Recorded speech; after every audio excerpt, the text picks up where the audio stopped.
요한일서 4장 7절부터 11절까지 읽겠습니다. 사랑하는 자들아, 우리가 서로 사랑하자. 사랑은 하나님께 속한 것이니 사랑하는 자마다 하나님께로서 나서 하나님을 알고 사랑하지 아니하는 자는 하나님을 알지 못하나니 이는 하나님은 사랑이십니다. 하나님의 사랑이 우리에게 이렇게 나타난 바 되었으니 하나님이 자기의 독생자를 세상에 보내심은 저로 말미암아 우리를 살리려 하심이니라. 사랑은 여기 있으니 우리가 하나님을 사랑한 것이 아니요 오직 하나님이 우리를 사랑하사 우리 죄를 위하여 화목제로 그 아들을 보내셨습니다. 사랑하는 자들아, 하나님이 이같이 우리를 사랑하셨은즉 우리도 서로 사랑하는 것이 마땅하도다. 11절까지 읽었습니다. 제가 며칠 전에 이발소에서 머리를 깎으면서 있었는데 여러 사람들이 와서 이발을 하고 있었는데 그들이 하고 있는 얘기를 가만히 들어봤습니다. 어떤 사람이 옆에 이발하는 사람이 그런 얘기를 했어요. 야, 참 옛날이 좋았다 그래. 여러분, 보통 옛날이 좋았다고 한 사람들은 나이가 많은 사람들입니다. 젊은 사람들은 안 그래요. 벌써 내 마음속에서 참 그때가 좋았지, 보리밥 먹을 때가 좋았고 보리 구워 먹던 데가 좋았고 다 그런 얘기 하는 사람들 보면 다 나이가 많은 사람들이에요. 과거를 돌아보기 시작한다고 하는 것은 나이가 많은 사람들. 그 사람이 하는 얘기가 참 옛날이 좋았다 그러면서 이런 얘기를 했어요. 어떤 사람이 아들 하나밖에 없는 아들을 키웠는데, 이게 뉴스에 나온 얘기래요. 저는 잘 못 봤지만 뉴스에 나온 얘기인데, 아들을 하나를 키웠는데 그래서 공부를 많이 시켜서 장가도 잘 보냈는데 얼마 전에 이 아들이 며느리와 손주들과 함께 미국으로 이민을 떠나면서 그 자기 엄마 아버지가 살고 있는 아파트를 전당 잡히고 모든 돈을 다 빼가지고 도망가 버렸대. 그래가지고 두 노인네가 은행에서 이제 집을 내놓으라고 하니 갈 데가 없어가지고 길에 나와 있다고 하는 그런 얘기를 하면서 참 지금은 사람들이 돈밖에 모르고 사랑이 없다 그랬어요. 여러분 생각해도 어때요? 참 매정하죠? 아들 하나를 키워서 장가를 보냈는데 둘이 부모님 모르게 살짝 손주들하고 이민을 가면서 집도 은행에 몰래 전당 잡혀 돈도 다 빼가지고 그냥 가버렸단 말이에요. 그 은행에서 돈 내놓으라 그러니까 어디로 가야 돼요? 길거리로 나와야죠. 그러니까 여러분 지금 아들들 잘 키워야 돼요. 잘 키워도 믿을 수 없으니까 아주 조심하셔야 돼요. 혹시 알아요? 여러분 다 빼가지고 미국으로 이민 갈지? 세상이 지금 돈밖에 모르는 세상이 되어버려. 사랑이 없는 부모와 자식 간에도 부모가 자식을 사랑하는 것이 자식이 부모를 사랑하지 않는 세상이 되어버리고, 참으로 세상은 어려운 세상이 되어가고 있습니다. 근데 오늘 우리가 읽어본 이 본문 말씀에 의하면 여기에 사랑하는 자들아 우리가 서로 사랑하자.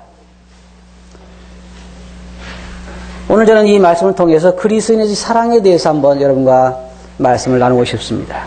이 세상에요, 책이라든지 노래라든지 또 혹은 뭐 영화라든지 많은 것들 가장 많이 다루고 있는 주제가 사랑입니다.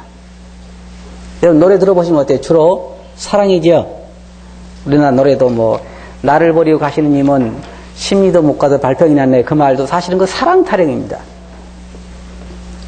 그 사랑이 사람들의 가장 갈급해야 하는 것 같아요. 근데 이게 오늘 본 말씀을 보면 우리 그리스도인들에 대해서 서로 사랑하자. 하나님은 사랑하시기 때문에 사랑하자. 우리가 서로 사랑하는 것이 마땅하다. 그렇게 말하고 있습니다. 근데 가끔 우리가 사랑 그러면요, 사람들이 이 사랑에 대해 잘못된 생각을 가지고 있어요. 어떤 이기적인 사랑을 사랑이라 그렇게 생각하는데, 사람들은 보편적으로 사랑이 좋다 그럴 때 뭐냐면 다른 사람이 나를 사랑해 줄 때 참 사랑이 좋다고 이야기합니다. 사람들이 나를 사랑해 주지 않을 때는 그렇지 않아요. 그런데 이 사랑이라고 하는 것은 제가 한 가지 여러분들에게 여쭤볼게요. 다른 사람을 사랑할 때가 기쁩니까? 사랑을 받을 때가 기쁩니까? 생각을 안 해보셨어요? 어떤 사람을 열렬하게 사랑할 때가 행복합니까? 사랑을 받을 때가 행복합니까? 사랑할 때요. 그래요? 아니, 사랑을 받을 때가 행복하다는 분 손 들어보세요. 아무도 없네요? 사랑할 때가 행복하신 분 손 들어보세요. 네. 그러면요, 오늘 이 설교할 필요가 없어요. 오늘 이거 설교할 필요가 없어요. 왜냐하면 사랑을 안 해서 문제지, 왜 많은 사람들이 사랑을 받으려고 하고 사랑을 안 해서 문제지. 지금 문제가 바로 그 문제인데, 오늘 이 사랑을, 누군가를 열렬히 사랑할 때 행복하다, 그분 하시는 말씀 주로 이성적인 사랑 같아요. 일반적으로 어떤 여자를 내가 열렬하게 사랑할 때 행복하다. 내가 만약 어떤 나를 미워하고 나를 괴롭게 하는 사람을 내가 열렬히 사랑할 때 행복하다 그러면요, 문제가 하나도 될 게 없어요. 설교를 안 해도 제가 생각할 때 우리가 지금 여기서 얘기한 것처럼 누구를 열렬하게 계속 사랑한다고 그것을 행복을 느낀다고 그러면요, 우리는 교회를 또 지어야 돼요. 문제는 사랑을 받으려고 하는 것이 문제이지 사랑하려고 하는 것이 문제가 아니라고 하면 정말로 그 교회나 그 사회는요, 엄청난 변화를 가져올 것입니다. 사람들이 흔히 생각할 때 내가 누군가의 사랑을 받을 때 그것을 사랑한다, 그렇게 생각합니다. 예를 들어서 어떤 사람이 우리 교회에 와가지고 유평교회는 참 사랑이 많다, 그 말이 무슨 말입니까? 사람들이 나를 사랑해준다, 그 말입니다. 그 말은 내가 누구를 열렬하게 사랑해서 나는 행복하다, 그 말이 아니라 누군가가 나를 사랑해준다, 그 말이에요. 사람들은 사랑을 받기를 참 원합니다. 이 말씀 보면 우리가 때때로 사람들이 마음속에 사랑에 대한 오해를 가질 때가 있는데, 그건 다른 사람을 사랑할 때보다 받는 것에 더 중점을 둘 때 그러한 사랑에 대한 오해를 할 수가 있고, 그 다음에 어떨 때는요, 이 마음의 감정만 우리가 사랑이라고 생각할 때가 있어요. 내가 저 사람을 사랑이 식었다, 그럼 무슨 말이에요? 내 마음의 감정이 식었다, 그 말입니다. 사랑이 그러면 감정일까요? 그래서 우리는 그래요. 너무 빨리 더워지는 게 어떻다고 그러죠? 빨리 식는다 그러죠? 그래서 뭐 냄비 사랑이니 뭐 가마솥 사랑이니 막 그러잖아요. 냄비 사랑은 금방 더웠다가 금방 식고, 가마솥 사랑은요, 천천히 더워졌다가 천천히 식는다. 그거 다 뭘 말하냐면 감정적인 것을 말할 때가 많아요. 감정적으로 내 마음에 어떤 상대를 향하여 아주 불릴듯 마음속에 일어나는 열렬한 사랑이 있는데, 감정이 있는데 그것이 나중에 가서 식었다. 그러니까 뭐라고 그래요? 난 너를 사랑하지 않는다, 그렇게 이야기를 합니다. 그런 사랑을 말하는 게, 성경에서 우리에게 말하는 사랑은 그런 사랑이 아닙니다. 그리고 어떤 성적인 욕구를 채우는 그 성적인 사랑, 그것을 성경에서 말하는 사랑이라고 말하고 있잖아요. 그리고 성경에 또 한 가지 말하고 있는 것은 어떤 조건적인 사랑을 사랑이라고 말하지 않습니다. 그 사랑을 말하는 것이, 여기에 우리가 말하는 형제들아, 사랑하는 자들아, 우리가 서로 사랑하자라고 말할 때에 여기에 사랑은 어떤 조건적인 사랑을 말하는 것이 아닙니다. 하나님이 우리를 사랑하시는 사랑도 이런 조건적인 사랑이 아닙니다. 성경에 보면 성경을 기록할 때 저자들이 사랑이라고 하는 말을 쓸 때 4가지 용어를 사용하고 있습니다. 그 중에 하나가 바로 이 성적인 사랑을 말하는 이 에로스라고 하는 그런 단어를 사용하기도 하고, 그 다음에 이 가족적인 사랑, 친지에 대한 그런 사랑을 사용할 때는 사랑이라고, 내가 예를 들어서 부모님을 사랑한다 그럴 때는 용어를 다른 말을 썼어요. 우리나라는 사랑이란 말에다가 앞에 뒤에 뭐가 오냐에 따라서 달라지잖아요. 내가 예를 들어서 부모님을 사랑한다 그럴 때 그 사랑이라고 말하고, 내가 내 아내를 사랑한다 그럴 때 그 사랑이라는 말은 좀 다릅니다. 그래서 우리는 똑같은 사랑이라는 말을 쓰지만은 이 성경이 기록될 당시에 이때에는 이 용어 자체가, 사랑이라는 말 자체가 달랐어요.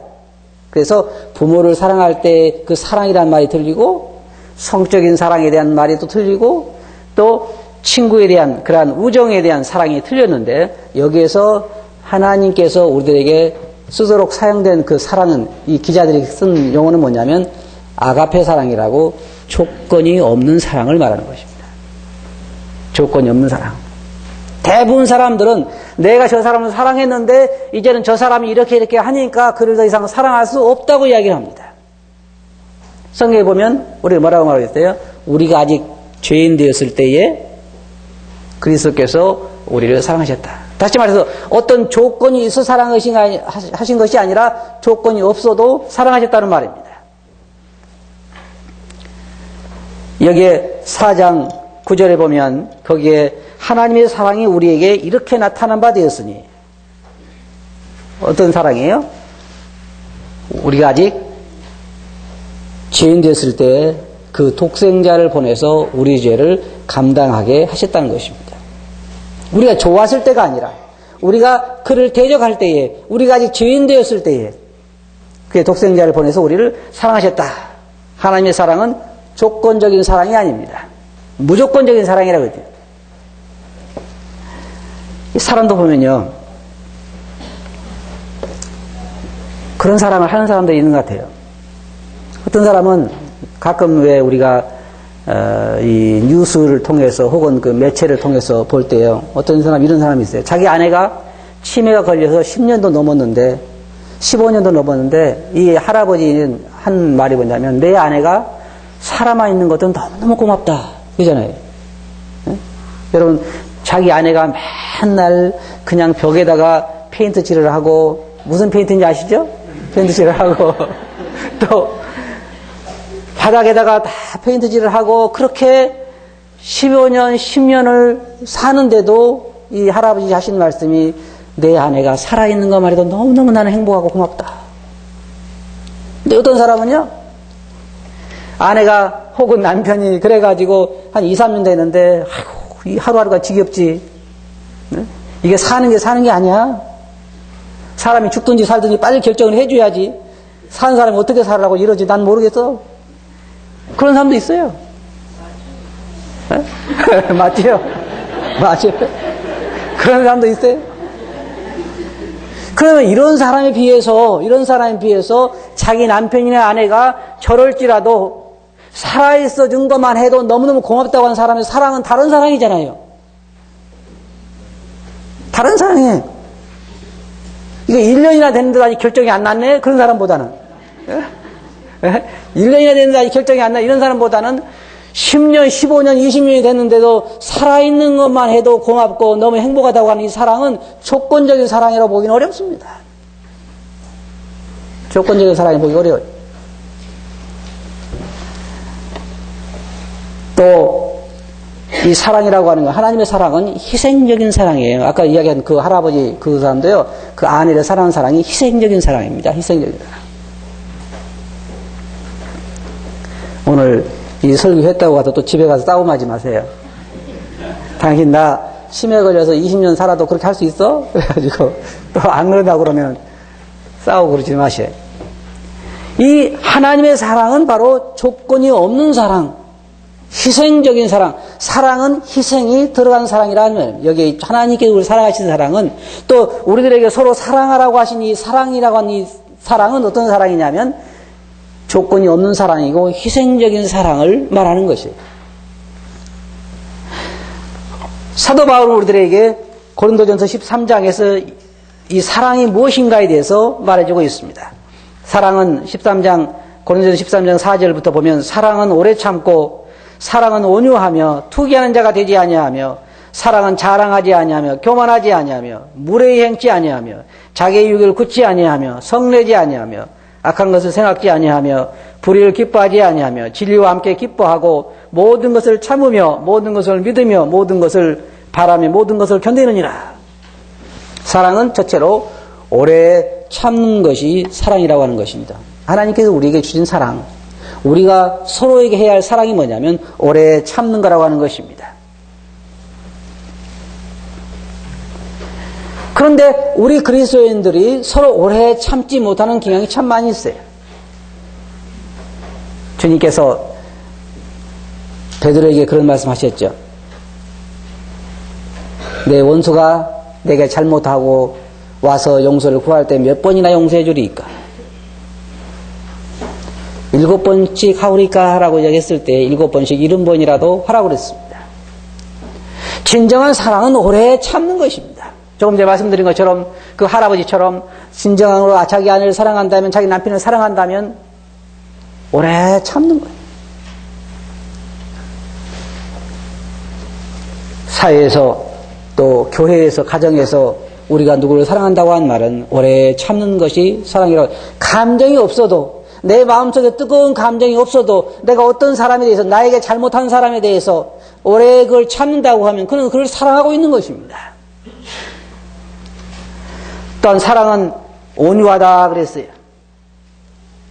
사람들에 대해서 친절하고, 또한 특별히 나에게 불편하게 하는 사람들에 대해서도 온유한 자세로 그들을 대하는 것이 사실은 사랑이 있어서 그런 것입니다. 또 사랑은 투기하는 자가 되지 아니한다. 시기와 질투하지 않는다 그 말입니다. 여기에 이런 모든 것들은요 다 마귀에게서 온 것입니다. 쉽게 말해서 시기심, 질투심, 미움. 하나님은 사랑이세요. 그런데 마귀는 살인자이며 거짓말장이 야비이며 시기와 질투, 모든 것의 근원이 마귀입니다. 이 성경에서 하고 있는 말이 무슨 말이냐면, 우리가 하나님의 사랑이기 때문에 우리가 하나님의 자녀라고 하면 우리도 서로 사랑하는 것이 마땅하다고 하는 말입니다. 사랑은 자랑하지 않는다 그랬습니다. 이게 무슨 말일까요? 나의 자랑으로 다른 사람이 상처를 받는다고 하면 자랑하지 않는다는 것입니다. 예를 들어서 우리가 흔히 범하기 쉬운 실수들이 뭐냐면요, 아이고 이번에요 우리 아들이요 수능 봐가지고 몇 점 맞은 줄 아세요? 세상에 만점을 맞았어요. 만점. 그것도 특별히 수능 봐가지고 200점 못 맞은 애 앞에서. 그러면 어때요? 200점 못 맞은 애들은 참 기분 좋죠. 그럴 때 우리는 상대방을 고려하는 게 그게 사랑이라는 거예요. 형제님 아들은 이번에 취직했어요. 한 달에 연봉이 얼마예요? 그거밖에 못 받아요. 우리 애는요, 아유 세상에 5천이에요 1년에. 아이고 어떻게 아들을 잘 키우지 그랬어요. 이게 뭐냐면 그리스도 안에 사랑이 없는 거예요. 상대방을 배려해 주지 않는 거예요. 사랑은 자랑하지 않는다 그래요. 기뻐하지 말라는 말 아니에요. 자기 마음껏 기뻐하고 즐거워해야 할 일이지만, 성경에는 즐거운 자들과 함께 즐거워하라고 말하고 있지만 그것은 그 사람이 즐거워해 주는 거지, 내가 그 약한 사람들 앞에서 자랑한 것이 아닙니다. 여러분들이 우리 지금 피터 형제가 장암으로 고생하고 있는데 병원에 문안 가시면 가서 그러세요. 내 장이요 굉장히 튼튼해요. 이번에 검사를 해봤는데요 깨끗하다 그러대요. 그래보세요. 그건 사랑이 아니에요. 그런데도 그리스도 안에서 오랜 신앙생활을 하는 사람들이 이렇게 분별 없이 사람들 앞에서 자랑하는 경우가 참 많이 있어요. 내가 얼마나 잘났는가, 내가 내 자식이 얼마나 잘났는지, 우리가 얼마나 돈을 많이 벌고 있는지, 우리가 얼마나 잘 사는지. 그 말은 무슨 말이냐면 우리가 사랑이 없다고 하는 말입니다. 사랑은 자랑하지 않는다는 거예요. 사랑은 또한 교만하지 않는다고 말하고 있습니다. 그리고 사랑은 무례히 행하지 않는다고 말하고 있어요. 제가 아는 사람 중에요, 저보다 나이가 훨씬 적은 사람이 항상 저를 만나면 3분의 2 이상은 반말을 하는 사람이 있어요. 요즘 잘 있어? 저는 어떨 때요, 그러면 그 사람을 만나면요, 누가 더 나이가 많은가 착각할 때가 있대요. 그러다가 가끔 가다가 요짤 하나 붙여요. 아, 그랬구나. 그거 안 됐네. 나 저 사람이 나를 얼마나 한다고 맨날 나를 만날 때마다 이렇게 반말을 하나. 우리 교회 성도 아니에요, 여러분. 오해하지 마세요. 여기는 그런 분 안 계세요. 성도 간에도 마땅히 지켜야 할 예의 범절이 있는 것입니다. 나이 많은 사람을 대할 때 그 예의 범절이 있고, 또한 나이 어린 사람을 우리가 대할 때 예의 범절이 있고, 우리가 그리스도인으로서 신앙인으로서 마땅히 지켜야 할 예의범들이 성경에는 뭐라 했어요? 마땅히 존경할 자를 존경하고 두려워할 자를 두려워하라 그랬습니다. 그것이 그리스도인들이 지켜야 할 예의범절이에요. 근데 사랑은 무례히 행하지 않는다는 거예요. 어떤 사람이 무례히 행한다 하는 말은 그 사람은 사랑하지 않는 사람이요, 사랑이 없는 사람입니다. 그 말이 무슨 말인지 아세요, 여러분? 이거 심각해요. 왜 심각하냐? 그 사람이 하나님에게서 멀리 있다는 말이에요. 그렇잖아요? 왜요? 하나님은 사랑이신데 그 사람이 하나님과 가까이 교제한다고 하면, 혹은 하나님의, 이게 더 심각한 문제는 어디까지 들어가냐면 하나님의 자녀가 아닐 수 있다는 것입니다. 이 성경 요한은요, 담대하게 그렇게 말하고 있어요. 형제를 사랑하지 않는 자는 하나님께 속한 자가 아니라고 했어요. 그럴 수 없는 거예요. 예수 그리스도를 믿은 지 10년이 되고 20년이 되는데도 계속해서 형제 자매들에 대해서 부정적인 이야기를 하고 그를 비판하고 그를 흉보고 그런다고 하면요, 사랑이 없다고 하면 그 자신이 정말 그리스도 안에 있는가를 확인해 봐야 돼요. 네. 하나님은 사랑이시기 때문에. 하나님이 그 안에 거하는 그도 그 안에 사랑이 있어야 한다는 것입니다. 그리스도 안에서 우리가 마땅히 지켜야 할 예의범들이 있습니다. 이것도 사랑이, 여러분, 사랑 이렇게 하니까 참 다양하지요. 우리 생각할 때 그냥 마음속에 이런 뜨거운 감정만 사랑인 줄 알았는데, 내가 어떤 사람에 대해서 마땅히 존경할 자를 존경하는 것도 사랑이고, 내가 해야 할 그러한 어떤 의무가 사실은 사랑의 한 표현이라고 하는 것입니다. 인간관계에 있어서 마땅히 존경할 자를 존경하고 또 두려워할 자를 두려워하는 것이 우리가 무례히 행하지 않는 것인 것을 잘 알고 있습니다. 연세가 많으신 분들에게 성경은, 사도 바울은 디모데에게 연세가 많은 분들에게 모친에게 하듯 하고 어머니에게 하듯 하고 또한 나이 많은 사람들에게 아버지에게 하듯 하고 젊은 사람들에게는 형제들에게 하듯 하라고 말하고 있습니다. 그것이 바로 예의 범절을 말하는 것입니다. 또한 사랑은 자기의 유익을 구하지 않는다 그랬습니다. 너무 이기적이고 너무 자기중심적이고 하는 것은 사랑하고 있는 사람들의 특성이 아닙니다. 그리고 사랑은 성내지 아니하며, 물론 이것은 의분을 말하는 것은 아닙니다. 진리가 왜곡되고 하나님 모독당하는 걸 보면서도 그 마음속에 어떤 울분이 없다고 하면 그 하나님 앞에 깨어있는 사람이 아니지만, 그러니까 여기서 말하는 것은 어떤 육신적인 그러한 화를 내는 말하는 것인데, 사랑하는 사람은 화를 내야 할 그러한 형편에 있어도 그 화를 참는다고 하는 것입니다. 그게 사랑이라고 하는 것입니다. 또한 사람은 악한 것을 생각하지 않는다 그랬습니다. 여기는 두 가지 의미를 생각할 수 있습니다. 하나는 진리가 아닌 것, 이런 걸 생각할 수 있지만, 다른 한 가지는요, 어떤 사람들은 그런 사람들이 있어요. 어떤 외부에서 새롭게 어떤 성도가 우리 교회를 참석하기 시작하면요, 언제 접근했는지 모르게 접근해서, 이제 아세요, 저 자매님은요 13년 전에 세상에 이런 일을 했어요. 어떤 성도는요, 저 20년 전에 이런 일도 했어요. 몇 년 동안 기억하고 있어요? 15년, 20년 정도 전에 잘못한 것을 새로운 성도에게 다 이야기하는 사람도 있어요. 참 기억력 좋죠? 사람이요, 기억력이 굉장히 좋아요. 특별히 어떤 거, 나에게 잘못한 거라든지 어떤 사람의 잘못에 대해서 기억하는 것은요, 천재성을 발휘합니다. 근데 뭘 잘 잊어버리냐면, 내가 뭘 갚아야 될 거, 또 누구에게 은혜를 입은 거, 이런 건 참 잘 잊어버려요. 근데 여기 사랑은 악한 것을 기억하지 않는다. 오랫동안 기억하지 않는 것입니다. 이게 반대가 됐으면 얼마나 좋겠어요. 진정한 사랑은, 그래서 주님께서 우리 성경에 보면 그랬습니다. 우리의 죄와 허물을 다시는 기억하지 않는다. 저는 그래서 참 그 말이 제 마음속에 위로가 돼요. 한번 제가 말씀드렸죠. 우리가 기도할 때에 주님께, 주님, 제가 참 잘못했습니다. 제가 저번에도 그렇게 하고 또 이번에 또 그랬습니다. 그러면 주님께 그러신다잖아요. 저번에도 그랬니? 난 잘 모르겠다. 그 말 무슨 말이에요?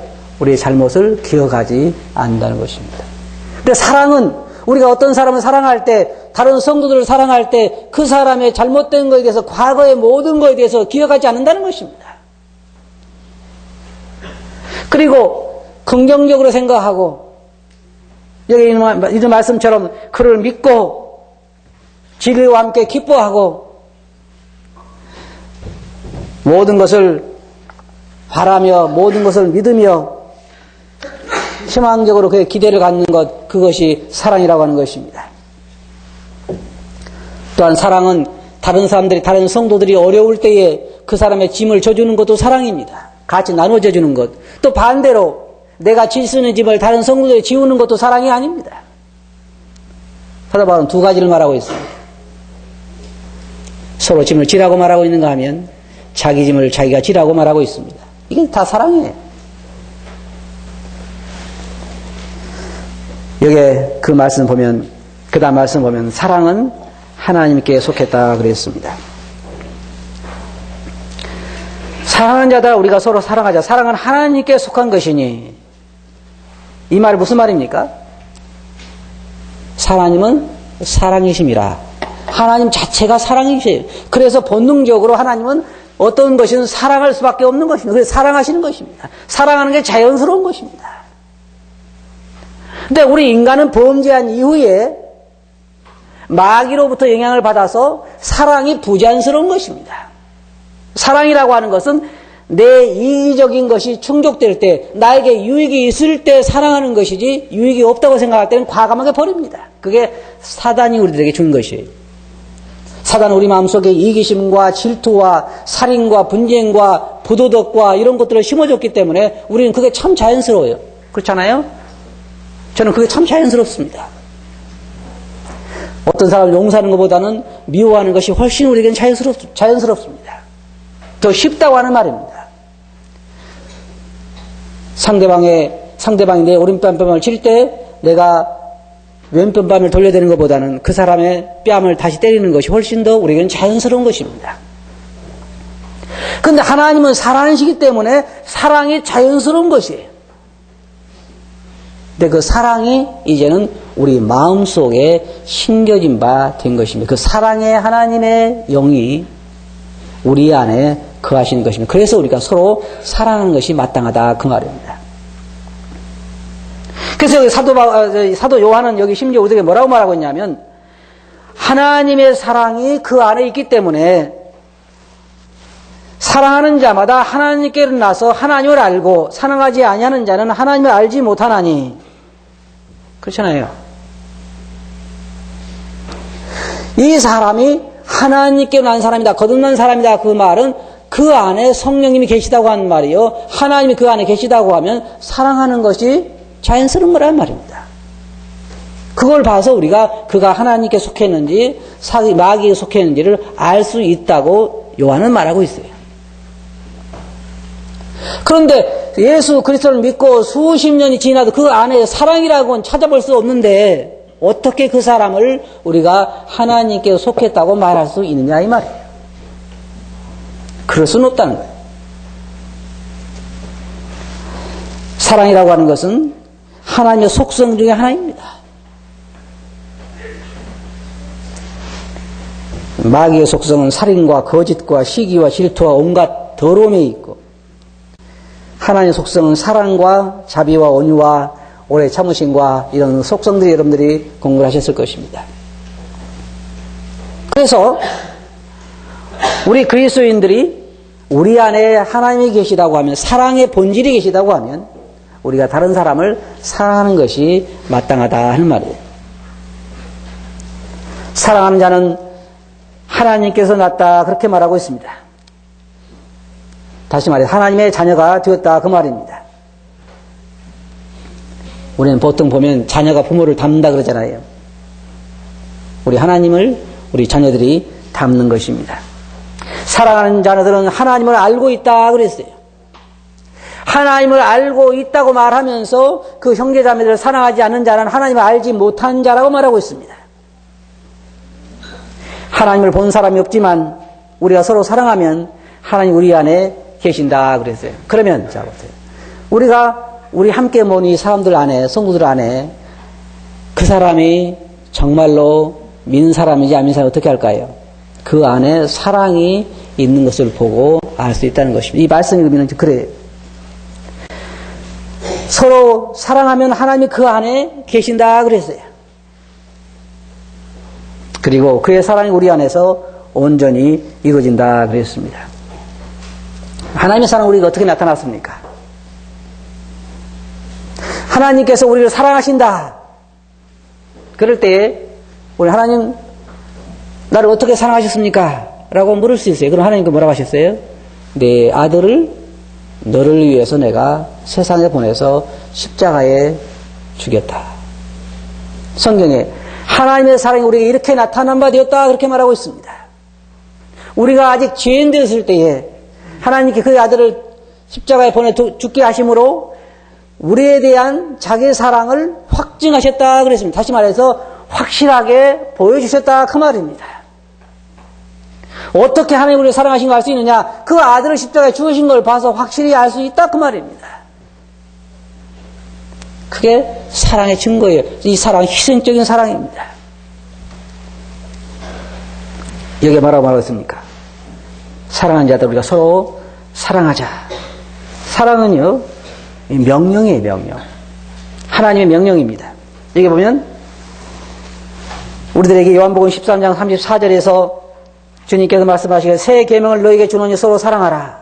내가 너희를 사랑한 것 같이 너희도 서로 사랑하라. 너희가 서로 사랑하면 이로써 모든 사람이 너희가 내 제자인 줄 알리라.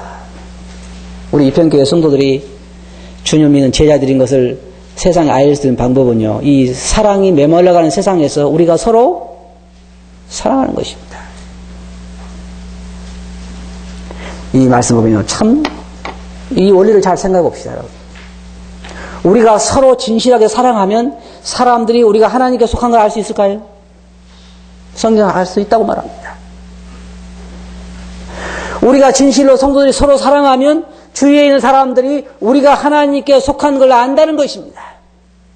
지금 많은 교회들의 문제점이 뭐냐면요, 이 사랑을 보여주지 못하는 것이에요. 사람들이 마음속에 갈급하는 게 사랑인데 세상에 가서 사랑을 찾을 수가 없습니다. 누구를 믿어야 할 줄 알지 못하고 오늘날 사람들이 하는 말이 어떤 교회 나가야 할 줄 알지 못한다고 방황한다고 말을 합니다. 그러나 우리가 진실로 서로 사랑한다고 하면 사람들이 우리 가운데 하나님이 계신 것을 알 수 있을 것입니다. 그리고 또한 우리가 있는 것처럼 4장 11절에 지금 이 요한일서 4장 11절에서 사랑하는 자들아 하나님 우리를 이같이 사랑하셨은즉 우리도 서로 사랑하는 것이 마땅하다 그랬습니다. 주님께서 제자들에게 이렇게 말씀하셨습니다. 베드로에게 그랬죠. 시몬아 내가 네게 이를 말이 있다. 그러면서 빚준 사람이 사람에게 빚진 자가 둘이 있어 하나는 500데나리를 졌고 하나는 50데나리를 졌는데 갚을 것이 없어 하나는 없으므로 둘 다 탕감하여 주었으니 둘 중에 누가 더 저를 사랑하겠느냐? 시몬이 대답하기를 탕감을 많이 받은 자가 더 사랑합니다라고 말했습니다. 주님께서 내 말이 옳다고 그러셨어요. 그러면서 죄 사함을 많이 받은 자가 더 사랑한다 그랬습니다. 다시 말하면 이런 말이에요, 여러분. 내가 하나님께 받은 죄가 큰 것을 알면 알수록, 죄 용서 받은 것이 큰 것을 알면 알수록 내가 다른 사람을 사랑한다 그 말입니다. 내가 은혜를 많이 입은 것을 알면 알수록 다른 사람의 은혜를 베푼다 그 말입니다. 내가 다른 형제자매를 사랑하지 못한다고 하는 말은 무슨 말이냐면 내가 하나님께 받은 은혜를 망각했다 그 말입니다. 이 성경이 바로 그 말씀입니다. 여러분 잘 아시죠? 1만 달란트 빚진 자가 주인에게 와서 모두 탕감을 받고 나가서 100데나리온 빚진 자를 잡아서 오게 가뒀다 그랬습니다.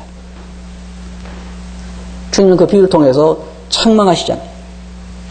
1만 달란트라고는 그 어마어마한 빚을 탕감받았으면 100데나리온 그 사람을 용서해 주는 것이, 그 탕감해 주는 것이 마땅치 아니하냐 그 말입니다. 사랑을 받은 만큼 다른 사람의 사랑을 베푸는 것이 합당치 아니하냐 그 말이에요. 여기 요한은 우리에게 뭐라고 말하고 있습니까? 사랑은 여기 있으니 우리가 하나님을 사랑하는 것이 아니요 오직 하나님이 우리를 사랑하사 우리 죄를 위하여 화목제 제물로 그 아들을 보내셨습니다. 사랑하는 자들아 하나님이 이같이 우리를 사랑하셨은즉 우리도 서로 사랑하는 것이 마땅하다 그랬습니다. 그렇잖아요? 우리가 1만 달란트 빚진 것을 탕감받은 자라고 하면 우리가 다른 사람을 탕감해 주는 것이 마땅치 아니하냐 그랬습니다. 우리가 서로를 사랑해야 하는 이유는 우리가 받은 사랑 때문입니다. 우리 안에 계신 하나님의 그 성령 때문에 우리는 서로를 사랑해야 하는 것입니다. 이것이 하나님의 명령입니다. 요한복음 14장 34절에서 새 계명을 너희에게 주노니 서로 사랑하라. 내가 너희를 사랑한 것 같이 너희도 서로 사랑하라. 14장 21절에서는 나의 계명을 가지고 지키는 자라야 나를 사랑하는 자니 나를 사랑한 자는 내 아버지께 사랑을 받을 것이요 나도 그를 사랑하여 그에게 나를 나타내리라.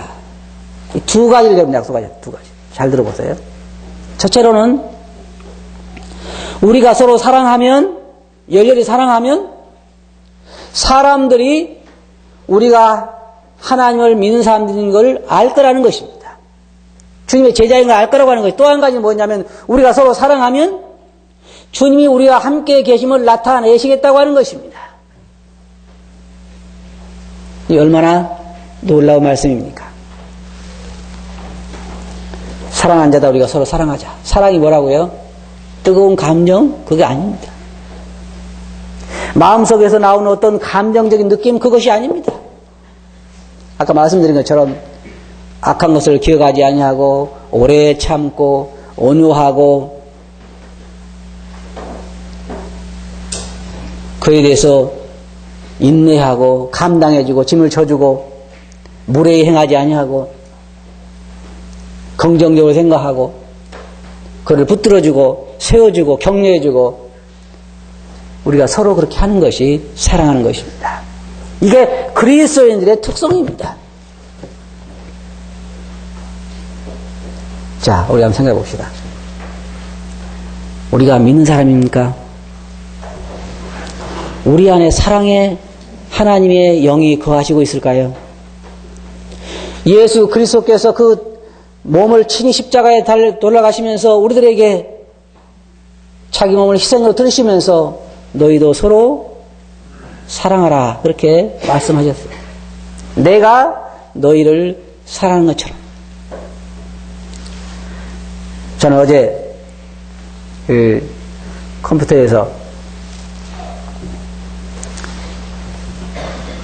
미국의 9.11 그 테러 때 그 밑에 묻힌 지하에 묻힌 사람들을 구출해내는 것을 잠깐 그 옛날에 해놓은 걸 봤는데요. 거기 한 이제 실화를 중심으로 물론 영화한 것인데 거기에 어떤 한 생존자를 구출하기 위해서 내려간 사람이 이런 얘기를 했어요. 내 아내하고 아이들에게 내가 그들을 사랑했었노라고 전해주시오. 그러면서 그 사람을 구출하러 내려가는 것을 보았어요. 제가 참 거기서 마음의 감동을 받았습니다. 그 사람이 믿는 사람인지 안 믿는 사람인지 저는 잘 모릅니다. 하지만 한 영혼을, 한 사람을 구출하기 위해서 자기 아내와 아이들에게 작별 인사를 하고 내가 그들을 사랑했었노라고 말을 전해달라고 부탁을 하고 그 사람을 구출해 내려가면서 참 저 사람들 사랑은 도대체 어떤 사랑입니까?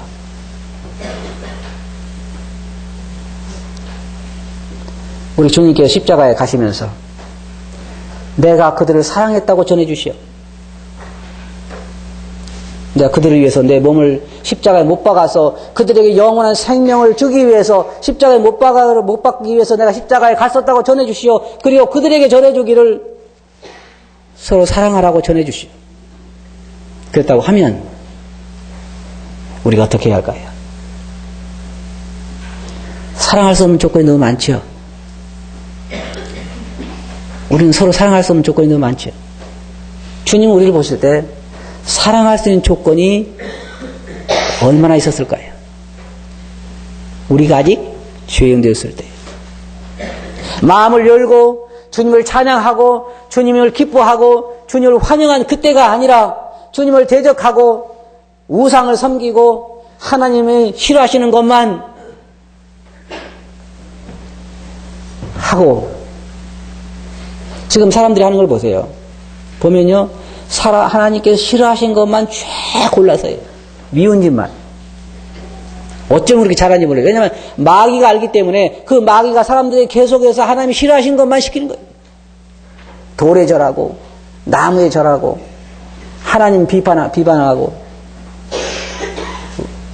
도덕적으로 타락하고 시기하고 질투하고 하나님이 싫어하신 거면 그러나 그런 나를 위해서 예수님은 나를 사랑하셔서 십자가에 돌아가셨습니다.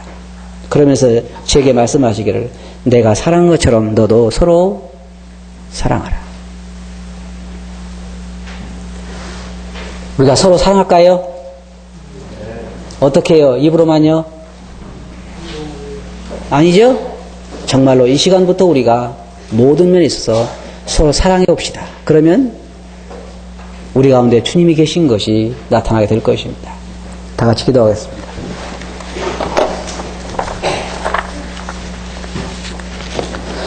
거룩하신 아버지 하나님, 오늘 저들 요한 1서에 있는 말씀을 통해서 우리가 서로 사랑해야 한다고 하는 말씀을 살펴보았습니다. 저희들을 위해서 몸을 희생하신 주님의 사랑을 본받아 저희도 말이 아니고 입이 아닌 조건이 없는 그 사랑으로 서로를 사랑하게 해 주시옵소서. 들은 말씀을 듣게 의지하옵고 예수님 이름으로 아버지께 감사하며 기도하옵나이다. 아멘.